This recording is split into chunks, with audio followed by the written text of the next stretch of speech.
So I was just thinking to myself that I need to buy another GameCube controller. And luckily for me, 8BitDo came up with this amazing solution to take your wired GameCube controller and make it wireless by just replacing the entire controller's internals. So they've done this with a couple other controllers. I think they've done it for the NES, the SNES, the N64. All that to say, let's take a look at this product. Okay, so here we have the 8BitDo mod kit for a Nintendo GameCube controller. And then here we have the little retro receiver. So this plugs in the GameCube and this replaces the GameCube controller. All right, so in the kit we have this, and a little instruction. Okay, a little thing saying what to do with some ribbon cables and stuff. We'll figure it out. Oh, and there's a nice little instruction. I wonder if I can figure out how to do it without this. I probably should look at it in a little bit. But okay, cool. This is the actual circuit board. You can see it's got like a battery. It's got these joysticks. I think these are Hall effect joysticks. So they're supposed to be better or something. And then here, this is the interesting thing. Okay, we have a screwdriver, which I'm not going to use. Then we have a C-stick and a GameCube controller stick. The colors definitely look a little bit different. I feel like you see that on third-party sticks. This stick head is also definitely different. So it doesn't really look like you're going to be able to use like replacement GameCube controller sticks. Honestly, I'll take them making like good quality ones over like having to use a shitty third-party one anyway. Well, this is a third party, but hopefully they're good. I've only used one 8BitDo controller, but I've liked it so far. Oh my god.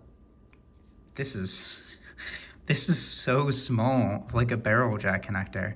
So like it doesn't charge with USB-C, which is like, oh no. Like, but yeah, and then there's also these two things. So this is a little connector and this is like heat shrink tubing.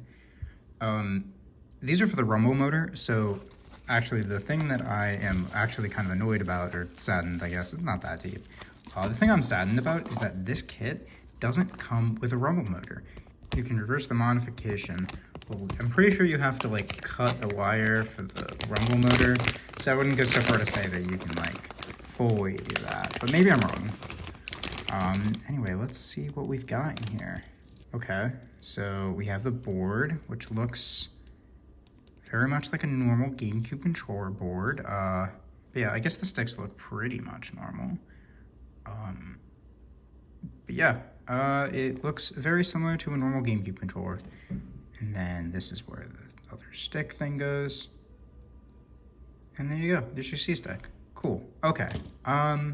So we're gonna assemble this. So in my opinion, it doesn't make sense to get one of these kits and then throw out 90% of your GameCube controller. Now these are amazing. If you have a broken GameCube controller around, I feel like it's like, you're getting rid of a perfectly good controller. But what does this kit have? It has the entire board, it has, you know, the sticks, it's got all that. So really the only thing you need is a shell, buttons, and membrane. And guess who sells those on Amazon.com? That's right, eXtremeRate.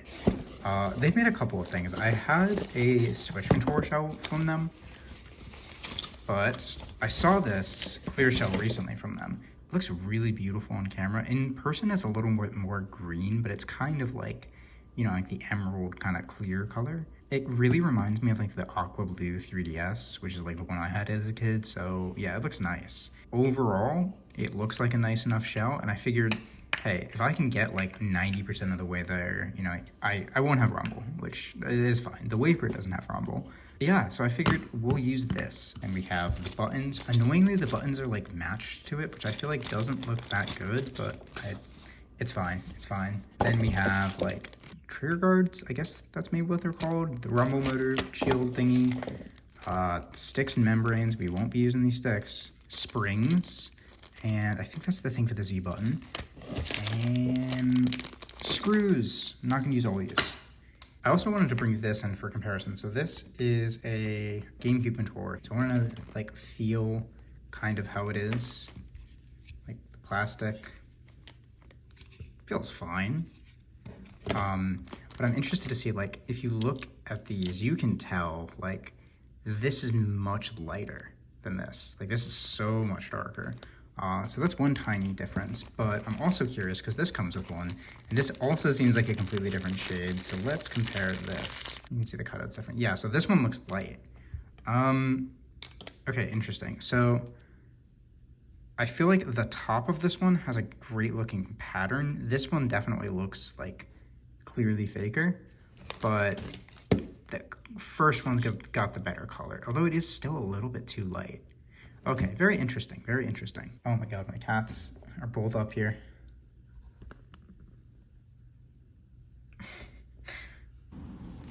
All right, so I finished assembling the controller, and now I have it all finished. Overall, it was pretty easy to assemble. It was, you know, basically just putting together a normal GameCube controller. So just like first impressions on using the shell, definitely you can feel it like when it's coming together. It's not as nice, or maybe it's just not as broken in. Interesting things about the sticks. They're actually like modern sticks. So they click, which is interesting. I don't know if I would say that's a bad thing. That's just a very interesting thing. I think the N64 controller they did also did that. So one thing I really wanted to do is to compare it side by side with a normal GameCube controller, because I feel like this will make it a lot easier to see, like, okay, like what parts of this are like really good, what parts of this are bad. As I said earlier, the sticks, you can definitely tell they're not quite the same color. I've definitely seen ones that were worse, and I do think like the top of it, it looks very good. It's just slightly off in color, but that's really not that deep. Yeah, you know, everything fit together fine. These triggers feel really, really like tight. These are a lot more loose. Surprisingly, they feel like they're a similar weight. It's not like, oh, this one is so much heavier or this one's so much heavier. I guess this one is missing the rumble motor. So yeah, I don't know, similar enough. Other buttons, I mean, like, it's definitely like a different feel. Like you can feel the membranes are different. I mean, the start button, that doesn't matter at all. The Z button is really nice. Like it has like a tactile one, whereas I feel like the old ones are more like soft. I like that Z button. It feels better than the regular one. So I think that's probably the 8BitDo part of it. Great job on the Z button. I really enjoy the feeling of that. I definitely think that's better. The D-pad, it's, I mean, not that I really think I use the D-pad too much on one of these controllers. It's whatever. The ABXY, it's much clickier, like just like the start button. I feel like it's all probably, yeah, the D-pad's not that, it's not different enough for me to care. But the ABXY kind of does feel like very like aggressively different. It feels kind of cheaper. So overall, I do think like if I was gonna do this again, I'd probably use the old triggers. It's probably just the springs that are used on this. Also, it's not broken in at all, but I would venture to guess the springs are a little bit too tight. I'd probably use OEM buttons if you have them, and OEM like membranes. I think that's probably gonna be a better experience. I don't think you can go wrong with the Z button. The Z button is like such a minuscule thing, but I feel like this is definitely nice. I don't really know if I would notice a difference too much either way. The plastic does kind of feel different. It's hard to explain, but you know, part of that could just be the translucent aspect of it. But it definitely does feel a little bit cheaper than a normal Nintendo controller. But that's not horrible. So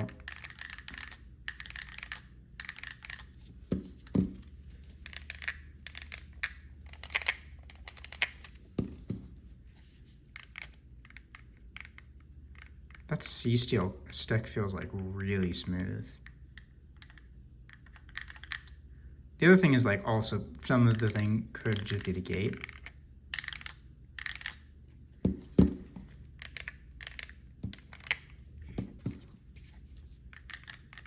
There's definitely a different feeling to them. I don't know. I kind of feel like I like the regular GameCube controller a little bit more, but these definitely aren't bad. And I do think some of the issue is like the feeling of this plastic. Like I do want to try this again with a normal controller shell. But yeah, I think that's basically about it for the controller. So overall, if you wanted to get one of these things, definitely if you have like a broken GameCube controller, perfect to just use the broken GameCube controller, just swap out the PCB.